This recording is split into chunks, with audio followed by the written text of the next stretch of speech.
자, 유로가 이제 절반을 좀 넘어가고 있다라고 보면 되겠습니다. 조별리그 후반부, 그 다음에 토너먼트가 남아있는데, 중간쯤에서 우리가 뭐 조별리그 전체 정산 이런 건 아니고, 지금 딱 보여요. 보이죠? 못하고 있는 감독 탈곡기 후보군 3개 때립니다. 네. 제가 생각하는 감독 2명이 먼저 떠올라요. 하나는 사우스게이트, 남대문. 하나는 산투스. 그리고 저는 여기에 2명을 더 꼽고 싶은데 예. 이 뒤에 감독들도 이따 한번 다뤄보겠습니다. 첫 번째, 누구나 유력하게 보는 사우스게이트가 일단 첫 번째죠. 일단 저는 라이스와 필립스의 조합이 이대로 고집되고 있는 것도 굉장히 문제가 있다고 생각해요. 야, 근데 산투스도 페레이라와 까르발료의 조합이 왜 이렇게 유지되고 있는지 의문이다. 비슷한 좀 공통점이 있어요. 약간 숨에 둘을 쓰는 느낌. 예. 둘 다 결국 똑같은데 사우스게이트는 이 둘 다 지금 보면 소속팀에서 원볼란치로 쓰는 수비형 미드필더로 서는 선수들이에요. 웨스트햄은 물론 전술상 투볼란치를 쓰지만 소우책이 굉장히 많이 공격적으로 올라가죠. 올라가는 거 생각하면 사실상 라이스 원볼란치라고 보아도 무방하거든요. 리즈의 경우는 확실하게 원볼란치라고 볼 수 있고, 그래서 3명의 조합에서 이 수비형 미드필드 성향의 필립스와 라이스를 동시에 쓰니까 공격이 마운트에게 의존하게 됩니다. 물론 뭐 캘빈 필립스가 굉장히 많이 좀 침투도 하고 올라가려고 하긴 합니다만, 그 선수들의 조합을 사우스게이트가 썩 잘하는 것 같지 않거든요. 그리고 효율적으로 쓰는 게 아니죠. 그렇지. 그리고 정작 마운트는 왼쪽으로 크게 돌아뛰는 움직임을 주문시켜놨기 때문에 마운트가 이 3명 중에 가장 공격적인데 왼쪽에 치우쳐져 있어요. 그러면 중앙에서 공격과 미드필드 사이의 연결고리 역할을 할 수 있는 이른바 10번 역할의 선수가 없어지게 됩니다. 조던 앤더슨이 부상으로 빠졌으니까 어쩔 수 없이 좀 꾸린 조합인 것 같기는 한데, 이 조합이 지금 답답한데도 2경기나 연속으로 나오고 있는 건 굉장히 큰 패착이다 라고 저는 볼만하다고 봐요. 그렇습니다. 안 좋아요. 안 좋죠. 재미없어요. 그리고 두 번째, 그릴리시랑 산초가 선발에 못 쓰고 있어요. 아니, 나는 그래, 그릴리시 오케이, 중간에 잠깐 뛰었잖아. 교체로. 네, 제이든 산초 지금 0분이야. 네, 유로에서 못 나왔어요 아직까지. 이게 좀 안 나오고 잘하면 할 말 없다니까요. 뭐 성적 잘 내고 있는데 뭐, 근데 경기 좋은가요? 아니죠. 재미없거든. 안 좋아요. 패배를 안 했을 뿐이지. 그래, 패는 안 했다. 근데 스코틀랜드한테 이겼어야 될 경기에 그것도 웸블리에서 네. 정말 좋지 않은 결과가 나왔는데, 장작 산초 정도 되는 선수가 있다고 하면 어느 감독이 마다를 할까요? 내가 쓰겠다고 하겠지. 야, 다 데려가려고 네, 그러지. 저요 하면서 아마 다들 자원을 할 텐데, 예전에 그 슈틸리케 짤 생각나가지고. 예, 뭔지 압니다. 예. 산초 쓸 사람은 저요! 네. 저요! 할 거 아니에요. 누구나 산초를 바란다니까요. 그래. 근데 사우스게이트는 0분입니다. 이게 굉장한 문제인데, 2경기에서 2선의 선발은 왼쪽에 스털링, 오른쪽에 포든이죠. 정작 포든은 소속팀 맨시티에서 왼쪽으로 좋은 활약을 보여주는 선수인데, 거기가 제일 좋아. 그렇죠. 네. 그러면 대표팀 감독은 약간 저는 그런 것도 있어야 된다고 생각해요. 대표팀도 한 팀이기 때문에 자기가 생각하는 이 선수의 베스트 자리가 있을 수 있습니다. 근데 어쨌든 항상 이 선수들이 뛰는 위치나 자리는 소속팀에 있기 때문에 소속팀에서 어떤 폼을 보이느냐에 따라서 대표팀 감독이 그 선수에게 맞춰줘야 되는 부분이 많다고 생각을 해요. 예시를 들어봅시다. 이를테면 피파 온라인에서 네. 스쿼드를 맞춘다. 그러면 나는 거기에서 팀 케미가 들어가주면 더 시너지를 낼 수 있잖아. 당연히 낼 수 있죠. 그러니까 이 선수를 기왕 쓰는 거 그 선수들이 제일 잘하는 자리에 놔주면서, 그거 대표팀 감독은 클럽팀 감독처럼 처음부터 끝까지 다 못해. 원래 각자의 소속팀에 있는 선수들을 쫙 모은 다음에 최상의 조합을 찾는 거 아니야. 그죠. 나는 그러면 왼쪽에 포드, 오른쪽에 산초를 쓸 것 같아. 메짤라에 그릴리시 하나 넣고. 그렇죠. 피파 온라인도 그렇고 FM도 그렇고, 그리고 선수마다 약간 개성 있는 선호 플레이라는 게 있어요. 그럼. 그 선호 플레이를 맞춰서 이 선수가 이런 플레이 특성을 가지고 있구나. 그럼 그 원래 뛰었던, 항상 뛰어왔던 자리에 베스트로 두는 게 살려주면 최적이죠. 되잖아. 그렇죠. 계속 얘기합니다만 대표팀 감독이 본인의 스타일대로 선수를 차출하고 난 다음에 베스트 레벨을 꾸리는 거는 무조건 감독 권한입니다. 거기에 대해서 터치하자는 게 아닙니다. 의문은 제시할 수 있죠. 왜 안 뽑지? 왜 안 쓰지? 근데 성적을 내면 괜찮다니까? 잘하고 있으니까. 근데 성적이 이렇고 경기력이 안 좋으면 비판은 본인이 받는 겁니다. 그럼요. 잉글랜드는 우승 후보라고 언론사들이 꼽았는데, 우리는 예상할 때 잉글랜드를 우승 후보라고 얘기 안 했던 이유가 있어요. 잉글랜드 우승 후보로 얘기한 건 잉글랜드 언론밖에 없잖아요. 요새 잉글랜드 언론 뭐 어디 언론도 똑같지만 설레발 진짜 잘 떨어. 정말 많이 떨어요. 지금 나오는 거 봐라. 무슨 우승 후보는 개뿔. 네. 그래서 저도 우승 후보라고 잉글랜드를 굳이 안 꼽았던 이유가 멤버 값을 못할 것 같아서. 사우스게이트의 경기력이 지금 딱 그런 정도죠. 포드는 오른쪽에서 당연히 맨시티에서 뛰었던 왼쪽보다는 활약이 좀 더딘 편이고, 지금 그래서 약간 아쉬움이 있습니다. 근데 스털링과 포드는 결국 피니셔 성향이니까 침투를 위해서 한 방을 좀 노리는, 문전으로 침투하는 스타일이죠. 그리고 아까 얘기드린 것처럼 중원에는 이 중앙에서 10번 역할을 할 수 있는 연결고리 역할을 할 수 있는 선수가 지금 없다고 봐야 됩니다. 그리고 원래라면 아마 내려오는 케인한테 그 연결고리 역할을 의존하려 했던 것 같은데, 무슨 이유인지 몰라도 케인이 지금 부진해요. 안 좋아요. 몸이 무겁습니다. 케인이 지원을 못 받는 것도 사실이지만 케인 자체 컨디션도 안 좋아 보여요. 그래서 지금 보면 결국 중앙 이 공격과 미드필드 사이 연결고리 역할을 하는 선수가 아무도 없다고 봐도 무방해요. 그러니까 경기가 답답한 거예요. 그렇죠. 쓸 수 있는 이선 자원은 그릴리시, 포든, 산초, 마운트, 스털링, 레시포드, 사카 이렇게 많은데 이들을 제대로 활용하지 못하고 굉장히 있습니다. 제한적으로 쓰고 있고 그리고 네. 뭐 뜬금없이 트리피어 갑자기 왼쪽 풀백 왜 쓰는데? 이거 옹호 못 받았죠. 왼쪽 사이드백 왜 써요? 그리고 이 선수를 이렇게 쓸 거면 좀 공격적으로 올라가던지 그것도 아니야. 수비적으로 트리피어 쓰고 있더라고요. 이러면 아무 의미가 없는 겁니다. 그럼요. 아니 거기에 자원이 없냐고. 아니죠. 무슨 결승 때문에 룩시온이 누구니 뺐다고 그러는데 벤치렐이랑 그때 나머지 또 결승까지 갔던 선수들 썼단 말이야. 마운트랑 스털링은 나왔잖아요. 틀려. 루크쇼는 그리고 그 스코틀랜드에 나와서 굉장히 잘했기 때문에 일찍 썼어야 돼요. 그래서 이에 대한 아쉬움이 있고 다음 감독 만만치 않습니다. 포르투갈의 페르난도 산투스입니다. 자 사우스게이트 그러면 A, B, C, D, F까지 봤을 때 몇 등급? 낮을수록 그거죠. 그러니까 우리 학점으로 보면 학점으로 보면 2학점 없죠. D. D. 예. 나도 지금까지 봤을 때 나는 지지 않았기 때문에 C. C인데 그쵸. 밑으로 내려갈 가능성이 있다. 그렇죠. 결과로 어쩌면 D가 될 수 있다. 낙제점은 아니지만 C. 다음 감독이 산투스인데 산투스로 똑같습니다. 다닐로 페이라와 윌리엄 까르바유의 조합을 고집하고 있어요. 이 선수들의 개인적인 폼이 소속팀에서 좋았느냐? 아니에요. 근데 썼어요. 그러면 이들을 쓰는 이유는 우리가 그냥 언뜻 생각했을 때 수비적인 밸런스 때문인가 보다. 그런데 제대로 된 선수들한테 지시가 가는지 안 가는지 뭐 갔겠죠. 안 갔다고 하면은 이 사람 뭐 그냥 놀고 먹는 사람인가? 근데 그게 경기장에서 구현이 안 된다? 그럼 우리 입장에서 얘기할 수 있는 건 그거야. 제대로 안 한 거 아니야? 그렇죠. 수비적인 조합을 썼는데 독일전에 4실점을 했습니다. 그리고 똑같은 패턴으로 4실점을 했어요. 그래. 이거는 굉장히 문제가 있는 거고. 수비 커버도 안 돼. 측면 커버도 안 돼. 그렇죠. 자리도 못 잡아. 둘 다 그리고 되게 투박해요. 그래서 빌드업을 할 때 잔실수가 많습니다.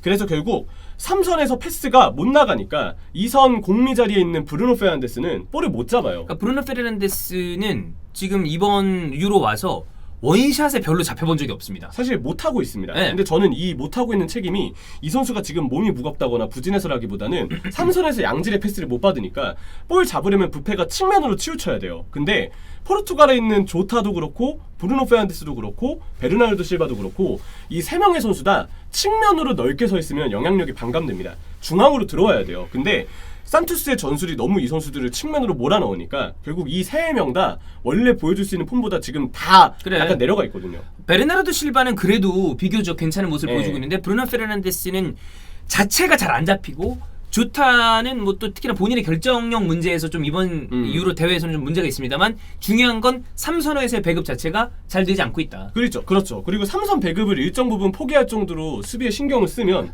수비가 나와야 되잖아요. 근데 수비가 안 돼. 안 돼요. 둘 다 굳이 따지면 수비적인 조합인데 기동력이 지금 매우 안 좋고 수비 가담을 할 때 야 얘네 어디 갔어? 라고 하는 거를 우리가 봤죠. 그래. 그러니까 독일전에 고젠스한테 똑같은 패턴으로 몇 번을 털렸냐? 몇 점 엄청 털렸죠. 그 상황에서 물론 넬슨 세메도가 못한 것도 있습니다만 자 그 와중에 그러면 이 둘밖에 쓸 선수가 없냐? 아니에요. 후백 네베스 있죠. 무티뉴 있죠. 헤나투 산체스 있죠. 올리베이라 있죠. 그리고 이제 스포르팅에서 뛰는 팔리냐 선수도 있죠. 그러니까 쓸 수 있는 미드필드가 이렇게 많은데 너무 그간 산투스는 무조건 다닐로 아니면 저 까르바유한테 의존하는 모습을 대표팀 내내 보여왔습니다. 그러니까 유로 예선에서 우크라이나한테 밀려서 조 2위로 본선에 진출하는 거예요. 물론 산투스 감독은 이렇게 답답한 경기를 하면서도 꾸역꾸역 올라가는 저력을 보여준 적이 있기 때문에 포르투갈의 성적에 대해서는 전 얘기하기가 좀 부담스러워요. 왜냐면 이러다가 또 올라가는 경우도 있거든. 그렇죠. 왜냐면 또 전방주에 호날두도 있고 그러니까. 약간 늑축구의 느낌.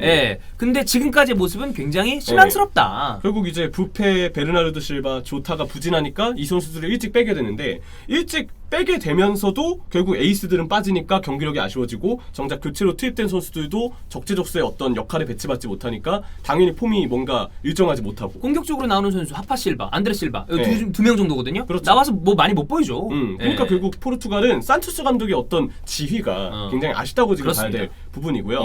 이 감독도 저는 사우스게이트랑 같은 점수를 주고 싶어요. 나도요. 네. 난 D요. 왜냐 한번 졌어. 난 D. 그럴 수도 있죠. 그래서 저는 이 사우스게이트랑 산투스 다 C, D를 왔다 갔다 하는 것 같고요. 이후에 이제 두 감독은 제가 좀 꼽아왔는데 좋아요. 질라트코 달리치입니다. 크로아티아. 크로아티아 경기 재밌었나요? 노잼이죠. 노잼이에요. 네. 되게 까다롭습니다. 맞아요. 이 크로아티아가 저는 일단 첫 번째 전술 문제가 있어요. 빌드업에 대해서 팀이 짜여져 있는 패턴이 없다 보니까 그냥 모든 패스가 모드리치를 통해서 귀결돼야 됩니다. 그래. 근데 모드리치가 그러면 뒤로 내려와가지고 수비 작업도 해야 되고 공격적으로 올라가서 공격 작업도 해야 되거든요. 한 선수한테 모든 빌드업이 맡겨지는 구조이기 때문에 팀의 템포가 늦어질 수밖에 없어요. 여기에 더해서 크로아티아 선수단이 노쇠화가 됐기 때문에 그리고 신구 조화가 흔히 얘기하는 이 세대 교체가 잘 된 느낌은 아니에요. 잘 되진 않았어. 그러니까 2018년 러시아 월드컵보다 전환 속도가 확연히 느려지게 됐고 그래서 크로아티아 경기가 정말 템포가 늦습니다. 일단 이 전술 문제가 첫 번째고요. 두 번째는 선발의 운용인데 모드리치가 관여를 안 하면 크로아티아가 결국 롱볼을 때려넣거든요. 근데 포스트 플레이에서 지금 아쉬운 모습을 보이고 있는 레비치를 2경기 연속으로 최전방했었어요. 그리고 난 다음에 나오는 그 무서운 친구 누구야? 페트루코비치. 그래. 네, 거기 페트로비치. 나와서도 좀 전혀 네. 잘 되지 않고 있어요. 근데 굳이 따지면 차라리 페트코비치를 선발로 쓰는 게 낫다고 보긴 하는데 근데 결국 페트코비치도 폼이 그렇게 좋진 예. 않더라고요. 그래서 지금 저는 달리치 감독이 체코전에도 정작 섀도우 스트라이커 자리에 전방에 침투하는 세컨톱용의 브레칼로를 넣어서 브레칼로. 미드필드랑 공격 사이 연결고리가 미미했어요. 모든 빌드업이 모드리치가 없으면 안 됩니다. 그리고 코바치치한테도 당장 투엘처럼 구체적인 전술 지시가 들어가진 않았다고 보거든요. 그러니까 본인이 전진하는 능력을 간혹은 보여줍니다. 그런데 네. 경기 전체적인 영향력이 코바치치 굉장히 잘하는 선수입니다. 잘하는 선수죠. 근데 그렇게 보이지 않거든요. 코바치치를 잘 쓰지 못하고 있어요. 그래. 그래서 제가 볼 때는 이거는 꼭 이번 본선뿐만이 아니고 제가 그동안 봐왔던 네이션스 리그나 유로 예선 혹은 월드컵 예선까지 굉장히 답답하다라고 크로아티아를 지속적으로 지적을 해왔었는데 맞아. 이게 안 바뀌고 있죠. 저는 달리치도 워스트 후보에는 들어야 된다고 봐요. 네. 저는 B, 딱 B. B. 아니 나 C뿔. C뿔. C뿔 줍니다. C뿔. C뿔이 있구나. 네, C뿔. 네, 플러스 하나 줍시다. 네. 저도 굳이 따지면 C뿔도 네. 좀 해당되는 거 아니에요? B까지 주기에 좀 아깝습니다. 네, 너무 안 좋으니까. 네 번째 감독은 루이스 엔리케입니다.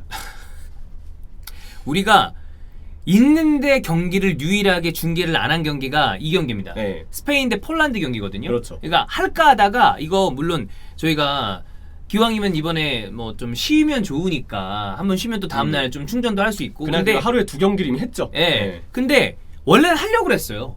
그리고 맞아요. 재밌는 경기였으면 무조건 했을 겁니다. 어차피 고생하는 거 한 열흘이야. 근데 경기가 너무 안 좋을 것 같더라고. 그리고 좀 안 좋았죠 실제로. 실제로도. 네, 일단 엔리케가 좀 불운한 건 있습니다. 스페인이 2경기를 치르는 동안 29개 슈팅을 때렸고 20개의 유효 슈팅이 나왔는데 기대 득점은 심지어 5.83이에요. X가 좀 굉장히 높은 건데. 일단 결과는 2무죠. 이무. 그러니까 모라타를 비롯해서 굉장히 스페인의 공격수들이 얼마나 애간장을 태우는가. 무뎌요. 굉장히 무딥니다. 무뎌요. 근데 여기서 엔리케의 책임이 없는 건 아닌데요. 첫 번째는 선수 차출의 문제죠.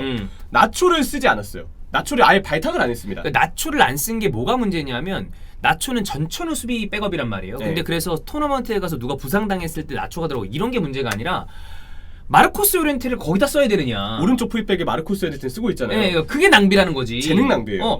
나초가 거기 못 서는 게 아닙니다. 사실 나초를 뽑아서 나초는 확실하게 대인 수비를 걸고 예. 마르코스 에렌트는 워낙 미드필드 흔히 얘기하는 뭐 메잘라나 공미 자리에서도 영향력을 보여줄 수 있으니까 이 선수의 장점을 정말 극단적으로 발휘를 시켰으면 더 세게. 그럼 지금보다 코케도 살아났을 것이고 그럼 지금보다 스페인의 전반적인 경기력이 훨씬 좋아졌을 것이라고 생각해요. 저는 그래서 나초를 뽑지 않은 것 이것도 문제고 마르코스 요렌테가 계속 오른쪽 풀백으로 나오는 것도 아깝잖아. 이 선수를 위한 베스트가 아니다. 예. 이에 대한 아쉬움이 있고 두 번째는 역시 전술입니다.